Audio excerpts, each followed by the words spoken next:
कीर्ति madam, आज Saturday है। कसम से सैटरडे की खुशी ना जिंदगी में सबसे अलग ही लेवल की होती है। तो फिर आपकी क्या स्पेशल प्लानिंग है संडे की? अरे क्या ही स्पेशल होगा, वही सब रूटीन वर्क, घर गृहस्थी, बच्चे, और क्या। तुम बताओ, तुम्हारा क्या स्पेशल प्लान है? मैं तो कल पूरे दिन चिल करने वाली हूँ। मम्मी से कहकर कुछ स्पेशल सा खाने के लिए बनवाऊंगी, पार्लर जाकर स्किन केयर करूंगी, अपनी फेवरेट मूवी देखूंगी और शाम को 2 घंटे दोस्तों के साथ घूमने के लिए निकल जाऊंगी। सच में जन्नत का एहसास तो बस संडे के दिन होता है। बाकी दिन तो ऐसा लगता है कि हम मजदूर हैं। अभी शादी नहीं हुई ना, इसलिए संडे को लग्जरी की तरह ले रही हो। जब शादी हो जाएगी तब पता चलेगा तुम्हें कि संडे उतने भी स्पेशल नहीं होते जितने तुम्हें लग रहा है। आपके कहने का मतलब क्या है मैम? आपको संडे के नाम से एक्साइटमेंट नहीं होती? अब संडे में कुछ भी स्पेशल फील नहीं करती। अब स्कूल नहीं आना होता तो कम से कम 1 आध घंटा तो अपने लिए निकालने का मौका मिलता ही होगा ना। पार्लर जाना, सेल्फ केयर करना, इन सब के लिए एक संडे ही तो होता है हम वर्किंग लोगों के पास। और आप कितने दिनों से कह रही हो कि आपको हेयर कट करवाना है। मेरी बात मानिए तो आप भी कल पार्लर हो ही आइए। मैंने कहा ना, एक बार शादी कर लो, आटे दाल का भाव पता चल जाएगा तुम्हें। और वैसे भी अभी तुम्हारी खेलने खाने की उम्र है, मजे करो। क्यों अभी से मेरी टेंशन लेकर अपना संडे खराब करना चाहती हो? ऐसा नहीं है कि मैं अपने लिए टाइम निकालना नहीं चाहती या मुझे अपना मी टाइम एंजॉय करना अच्छा नहीं लगता, लेकिन इसका जवाब मैं तुम्हें दे नहीं पाऊंगी। चलो, best of luck, enjoy your Sunday. मैं भी निकलती हूँ। कीर्ति तेजी से अपने क्लासरूम से निकलकर अपना बैग कंधे पर लटका कर निकल रही थी कि तभी स्कूल बॉय आकर उसे रोक लेता है। कीर्ति मैम, आपको प्रिंसिपल मैम ने अपने ऑफिस में बुलाया। इस टाइम? स्कूल की तो छुट्टी हो गई है। हाँ मैडम, उन्हें कुछ ज़रूरी काम है, इसलिए आप 2 मिनट के लिए उन्हें ऑफिस में जाकर मिल लो। कीर्ति को समझ में नहीं आ रहा था कि अचानक से प्रिंसिपल मैम ने उसे अपने कैबिन में क्यों बुलाया है। हैरान परेशान सी कीर्ति प्रिंसिपल मैम के कैबिन में पहुंचती है। अरे कीर्ति मैम, आइए आइए, मैंने ही आपको बुलवाया था। जी, वो तो अच्छा हुआ विनोद भैया ने मुझे आपका मैसेज दे दिया। मैं तो ऑलमोस्ट साइन आउट करके निकल ही गई थी। हाँ, मैं समझ सकती हूँ, सैटरडे में स्कूल से निकलने की सबको जल्दी होती है, संडे छुट्टी जो होती है, बस समझ लो इसलिए मैंने भी आपको बुलवाया है। मैं समझी नहीं मैडम। देखिए कीर्ति मैम, ये स्टूडेंट की ना मैथ्स की टेक्स्ट बुक है, इन्हें आप ले जाइए, मंडे में मार्किंग करके स्कूल में सबमिट कर दीजिएगा। संडे में? क्यों भाई, संडे तो छुट्टी होती है ना। अब छुट्टी में 1 आध घंटे का टाइम निकाल कर बच्चों की नोटबुक तो आप चेक कर ही सकती हो। अरे भाई, स्कूल की तरफ भी आपकी कोई रिस्पॉन्सिबिलिटी है कि नहीं? वैसे भी सारे टीचर्स स्कूल की छुट्टी के बाद आधा 1 घंटा रुकते हैं, आप तो उसके लिए भी मना कर देती हो। कीर्ति जानती थी प्रिंसिपल से बहस करने का कोई मतलब नहीं है, इसलिए वो चुपचाप कॉपियों का बंडल उठाकर अपने घर की ओर निकल जाती है। कीर्ति, निकल गई हो ना स्कूल से? हाँ सुरेश, बस अभी अभी निकली हूँ। तुम्हें पता है ना, हमारे प्रिंसिपल हमें चैन से 2 मिनट बैठे हुए नहीं देख सकती। अरे संडे के दिन भी वो। कीर्ति अभी बोल ही रही थी कि सुरेश उसकी बात काट देता है। अरे ये अपने स्कूल की रामायण बाद में सुनाना, तुम काम की बात सुनो। आज सैटरडे है, आज से ही कल के लिए तैयारी कर लेना। तुम ऐसा करो, घर जाते वक्त ना पनीर और मटर लेते जाना, और सुनो थोड़ी सी चीज भी ले लेना। क्या बात है सुरेश, बड़ी लंबी चौड़ी प्लानिंग चल रही है, कुछ स्पेशल है क्या? अरे स्पेशल जैसा कुछ नहीं है, हफ्ते के 5-6 दिन तो खाते ही है ना वही बोरिंग खाना। तुम्हारे पास बहाना रहता है कि तुम्हें स्कूल जाना होता है, टाइम से निकलना होता है, इसलिए तुम कुछ स्पेशल बना नहीं सकती। तो कम से कम संडे के दिन तो कुछ स्पेशल खिलाओगी कि नहीं? अच्छा ठीक है, ले आऊंगी। सुरेश ने अभी फोन रखा ही था कि थोड़ी देर में बड़ी बेटी प्रिया का फोन आता है। मम्मी, आप चीज लेकर आ रही हो ना? अरे भाई, बड़ी चीज हो रही है, क्या बात है? आज सबकी सब प्लानिंग बनाकर बैठे हो क्या? हाँ मम्मा, आपको कभी याद रहता ही नहीं है कि आपके 2 बच्चे भी हैं और उनका भी कभी कुछ स्पेशल खाने का मन कर सकता है, इसीलिए अभी खाने वाला डिपार्टमेंट ना हम लोगों ने अपने हाथ में ले लिया है। सैटरडे से ही आपको रिमाइंड कराना शुरू कर देते हैं ताकि आप संडे के दिन बहाना ना बनाए कि आपने कोई तैयारी नहीं की है। तुम्हारे कहने का मतलब क्या है? हाँ, मैं बहाने वैसे करती हूँ? मम्मा, मैंने और प्रांशु ने ये डिसाइड किया है कि कल हम दोनों को चीज पराठे खाने हैं। बाकी लोगों का आप घर जाकर पूछ लेना, लेकिन मेरा और प्रांशु का सेट है। क्या, चीज पराठे? ठीक है, चलो बना दूंगी, आती हूँ सामान लेकर। संडे सबके लिए स्पेशल होता है, पता नहीं हमारे लिए कब स्पेशल होगा संडे। घर पहुंचकर सुरेश, बच्चे चीज पराठे खाने के लिए बोल रहे हैं, तुम मम्मी जी और पापा जी भी वही खा लोगे ना? अरे हम बच्चे हैं क्या जो चीज पराठे खाएंगे? वो तो तुम बच्चों के लिए बनाना, और कम से कम हफ्ते में 1 दिन तो मम्मी पापा से पूछकर उनकी पसंद का खाना बना दिया करो। भाई बड़े अरमानों से बहू बनाकर लाई थी मम्मी तुम्हें, इतना हक तो उनका भी बनता है कि नहीं? जल्दी जल्दी नाश्ते का काम खत्म हो तो मैं कुछ देर के लिए पार्लर होकर आऊं। स्कूल में भी टीचर्स टोकने लगे हैं कि मैं कैसा होलिया बनाकर स्कूल आती हूँ। अब उन लोगों को क्या समझाऊं कि घर के काम करते करते टाइम नहीं मिलता अपना होलिया सही करने के लिए। अरे यार, ये रोना मत रोने लगो बात बात पर। कीर्ति सास के पास जाती है, जहां सास उसे छोले भटूरे बनाने को कहती है। मम्मी जी से पूछ कर आई हूँ, अभी छोले भटूरे बनाने के लिए कह रही हैं। रात में जब छोले भिगोए थे तो मैंने सोचा था छोले चावल बना दूंगी, फटाफट काम हो जाएगा, तो मुझे थोड़ा अपने लिए भी समय मिल जाएगा। मेरी शक्ल देख रहे हो? शक्ल पर 12 बज गया है। मेरा जैसा गेटअप रहता है ना, स्कूल में कोई टीचर ऐसे बनकर नहीं आती। यार अपने आलसीपन का ठिकरा तुम घर के कामों पर तो मत फोड़ा करो, थोड़ी फुर्ती लाओ ना। ऐसा तो नहीं है कि सिर्फ एक तुम ही हो जिसके पीछे घर परिवार और बच्चे हैं। सभी औरतों को घर परिवार संभालना पड़ता है, बच्चों को देखना पड़ता है। अब तुम नौकरी करने जाओगी तो बच्चों के लिए नई माँ तो लेकर नहीं आएंगे ना, माँ के फर्ज तो तुम्हें ही निभाने पड़ेंगे। सुरेश की बातें सुनकर कीर्ति की आंखों में आंसू डबडबाने लगते हैं। कीर्ति चुपचाप जाकर रसोई में छोले भटूरे की तैयारी करने लगती है। जल्दी जल्दी काम निपटाने के बाद भी सबको नाश्ता करते करते सुबह के 11 बज गए। तभी कीर्ति देखती है कि सुरेश चाबी हाथ में घुमाते हुए घर से बाहर जा रहा है। सुरेश, कहीं जा रहे हो क्या? अरे यार, ये ना तुम्हारी बात बात पर टोकने की बहुत गंदी आदत है।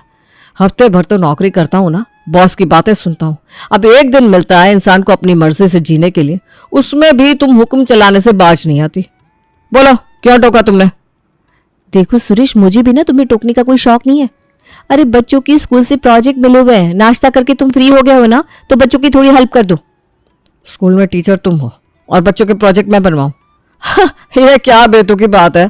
मुझे नॉलेज नहीं है इन प्रोजेक्ट का। ये स्कूल का काम तुम देख लिया करो, और मुझे पता है कि तुम बहुत जल्दी जल्दी काम करवा दोगी। सुरेश, मुझे अभी लंच भी बनाना है, ढेर सारे हैंड वॉश के कपड़े भी रखे हुए हैं। अब संडे के दिन भी तुम काम करने के लिए बहाने बनाओगे क्या? बाकी दिन तो तुम्हारे पास बहाना होता ही है। कम से कम संडे को तो खुशी खुशी निभा लिया करो यार। इतना कहकर सुरेश बेफिक्री से चाबी घुमाते हुए घर से बाहर निकल जाता है। मम्मा, ब्रेकफास्ट हो गया है, अब जल्दी से मेरा प्रोजेक्ट का काम करवा दो ना। बेटा, तुम अपना प्रोजेक्ट शुरू तो करो। जहां पर भी प्रॉब्लम आएगी मम्मा है ना बताने के लिए, तब तक मैं अपने काम निपटा लेती हूँ। ये क्या तरीका है मम्मा? पापा से हेल्प मांगो तो कहते हैं अपनी मम्मी से पूछो। जब मैं आपके पास आती हूँ तो आपके पास तो जैसे कभी समय ही नहीं होता। मेरी क्लास में सारे बच्चे पता है क्या बोलते हैं? तू तो चुटकी बजाती है प्रोजेक्ट बना लेगी, क्योंकि तेरी मम्मा तो टीचर है। अब मैं उन लोगों को क्या समझाऊं कि मेरी टीचर मम्मा के पास अपनी बेटी के लिए टाइम नहीं है? मेरी मम्मा तो मेरी उतनी हेल्प ही नहीं करती जितनी बाकी बच्चों की मम्मा कर लेती है। ऐसी बात नहीं है बेटा, तू मेरी समझदार बेटी है ना। तुझे पता है ना अभी मम्मा के पास ढेर सारे काम पेंडिंग है। मैं प्रॉमिस कर रही हूँ, जहां भी तुझे प्रॉब्लम आएगी मैं हेल्प करूंगी। तू स्टार्ट तो कर बेटा। अचानक कीर्ति को सास का फोन बजने की आवाज सुनाई देती है। अरे कीर्ति बहू, देख तो जरा, अंदर कमरे में मेरा फोन बज रहा है। किसका फोन आया? कीर्ति जाकर कमरे से फोन लाकर सासू माँ के हाथ में थमा देती है। माँ जी, बुआ जी का फोन है, लीजिए बात कर लीजिए। हाँ हाँ, ला दे। कई दिन से घर पर आने के लिए बोल रही हैं जीजी। नमस्कार जीजी, कैसी हैं आप? मैं तो अच्छी हूँ भाभी, आप बताओ। मैं भी ठीक हूँ। अच्छा जीजी, आप घर पर आने के लिए कह रही थी ना। देखो आज रविवार का दिन है, बच्चे भी घर पर हैं, बहू की भी स्कूल की छुट्टी होती है। आप ऐसा करो, आज ही आ जाओ, बड़े दिन हो गए आपसे मिले हुए। ठीक है भाभी, मैं कुछ देर में आती हूँ। मैंने भी यही पूछने के लिए फ़ोन करा था कि अगर आप लोग घर पर हो तो मैं आज मिलने के लिए आ जाऊँ। फ़ोन रखने के बाद सासू माँ कहती हैं, बेटा लंच में क्या बना रही है तू? मटर पनीर की सब्जी बना रही हूँ माँ जी। सुरेश ने कई दिन से शोर मचाया हुआ है। ठीक है, ऐसा करना, मटर पनीर तो तू बना ही रही है, उसके साथ एक सूखी सब्जी और मीठे में भी कुछ बना लेना। तुम्हारी बुआ जी आ रही है, अभी इतने दिनों में आ रही है, शिकायत का कोई मौका मत देना उन्हें। ठीक है मम्मी जी, मैं बना देती हूँ। कीर्ति ने किचन में जाकर जल्दी जल्दी सब्जी काटी और लंच के लिए दोनों सब्जियों को गैस पर रख दिया। तभी उसे बाहर ड्राइंग रूम से सासू माँ की बड़बड़ाने की आवाज़ सुनाई देती है। सुबह से तो मशीन की तरह लगी हुई हूँ, अब ऐसा क्या मौका मिल गया मम्मी जी को कि मुझे हॉल से उनके बड़बड़ की आवाज़ यहाँ तक सुनाई दे रही है। क्या हो गया मम्मी जी, आप कुछ कह रही थी क्या? हाँ भैया, हमारी किस्मत में तो बड़बड़ करना ही लिखा है, क्योंकि अभी हम कुछ कह देंगे तो तुम्हारा मुंह बन जाएगा।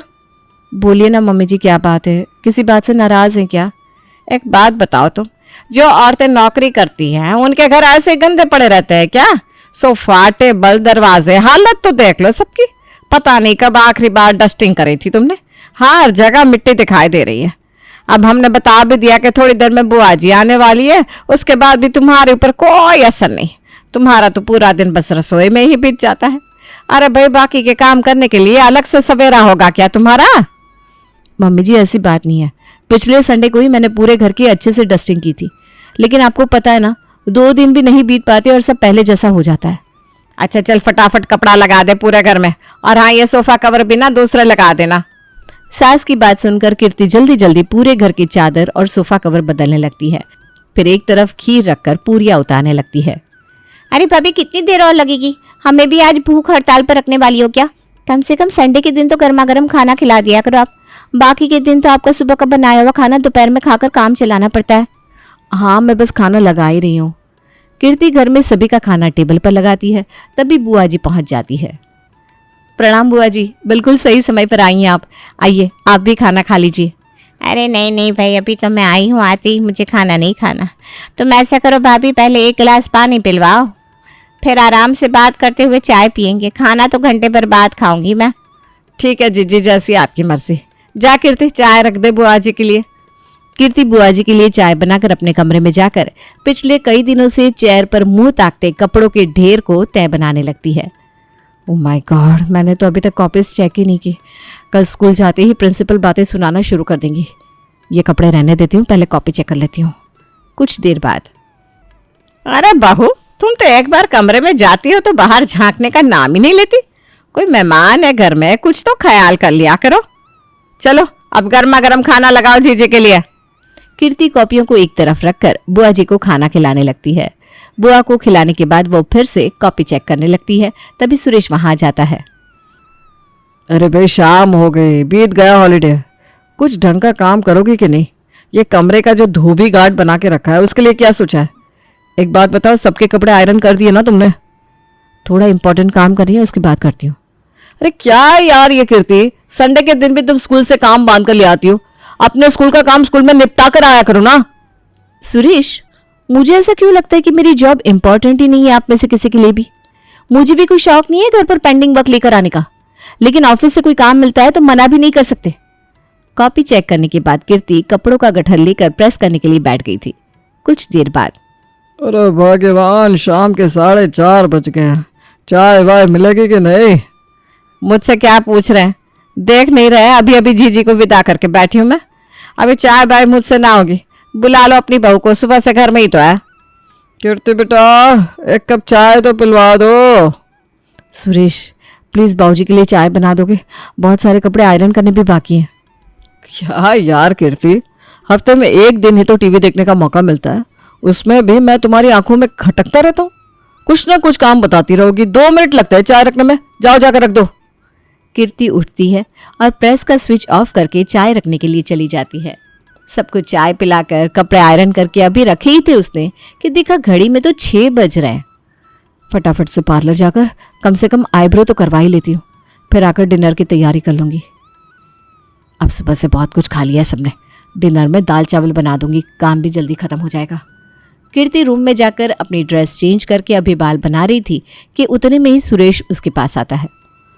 अरे मैं तो यही कहने के लिए तुम्हारे पास आने वाला था, तुम तो पहले ही कपड़े चेंज करके तैयार हो गई। चलो अच्छा हुआ। तुम मुझे कपड़े चेंज करने के लिए क्यों कह रहे थे? अरे मेरे फ्रेंड मानव की नई नई शादी हुई है ना पिछले हफ्ते, तो मैंने उसे संडे को घर पर आने के लिए बोल दिया था। अब उसे इनवाइट करने के बाद ना मैं खुद ही भूल गया। अभी अभी उसका कॉल आया तो याद आया। तुम ना फटाफट से तैयारी कर लो, वो लोग आते ही होंगे। ये क्या बात होती है सुरेश? तुमने घर पर किसी को इनवाइट किया है तो कम से कम एक बार बीवी को बताना तो चाहिए। और मेरी तैयारी है कि नहीं, बस हर समय किसी न किसी को घर पर बुलाकर बिठा लो। कीर्ति, तुम आपसे रिएक्ट क्यों कर रही हो जैसे मैं रोज रोज अपने किसी न किसी फ्रेंड को घर पर बुला लेता हूँ? अरे भाई, एक ही दिन होता है वीक में, आदमी उस दिन भी सोशलाइज नहीं करेगा तो और कब करेगा? और वैसे भी तुम्हें तो कोई शौक है नहीं किसी को अपने घर बुलाने का, लेकिन मैं तुम्हारी तरह जंगल में नहीं रह सकता। मुझे 4 लोगों के बीच में उठना बैठना पसंद है। सुरेश, मैंने ड्रेस तुम्हारे दोस्तों के स्वागत के लिए चेंज नहीं किया था। मुझे पार्लर जाना है और कुछ नहीं तो कम से कम आईब्रोज तो सेट करा लेने दो मुझे। ये घर गृहस्थी है और यहाँ के काम तो शायद इस जन्म में कभी खत्म होंगे ही नहीं। अरे लेकिन मैंने तुम्हें बताया ना मेरा फ्रेंड आ रहा है, तो तुम ऐसे कैसे जा सकती हो? बिल्कुल जा सकती हूँ पतिदेव। जैसे सुबह से आप अपने मी टाइम एंजॉय कर रहे हैं ना, संडे सिर्फ आप लोगों के लिए नहीं होता, मेरे लिए भी होता है। मी टाइम तो मैं आप लोगों से मांग नहीं रही, क्योंकि मुझे पता है एक माँ, एक बहू, एक पत्नी की लाइफ में मी टाइम जैसी कोई चीज होती नहीं। लेकिन मुझे भी बाहर काम पर जाना होता है, थोड़ा प्रेजेंटेबल दिखना पड़ेगा। तुम्हारे फ्रेंड्स आ रहे हैं तो तुम संभाल लेना, चाय बनानी तुम्हें आती है, और नाश्ते के लिए बाहर से कुछ ऑर्डर कर लेना। और सुनो, अगर बाहर से कुछ ऑर्डर कर ही रहे हो ना, तो डिनर भी ऑर्डर कर देना, हो सकता है मुझे लौटने में थोड़ी देर हो जाए। बिल्कुल ठीक कह रही हो बहू, तुम लोग संडे संडे करके काम बताते रहते हो बेचारे को। अरे संडे क्या सिर्फ तुम लोगों के लिए आता है? इस बेचारे की जिंदगी में तो संडे नाम की कोई चीज ही नहीं है। उल्टा संडे के दिन तो हम औरतों को 2 गुना 3 गुना काम करना पड़ता है। बेटा आगे से ना संडे के एक दिन एक समय का खाना तू बाहर से ऑर्डर कर दिया कर। बहू को भी घर के काम से थोड़ी छुट्टी मिलेगी, तभी तो वो खुद के ऊपर ध्यान दे पाएगी ना। माँ की बातों का अब सुरेश के पास कोई जवाब नहीं था, इसलिए वो चुपचाप हाँ में गर्दन हिला देता है। और इस तरह लड़ झगड़ के ही सही कीर्ति को अपने लिए सुकून के 2 पल नसीब हो ही जाते हैं।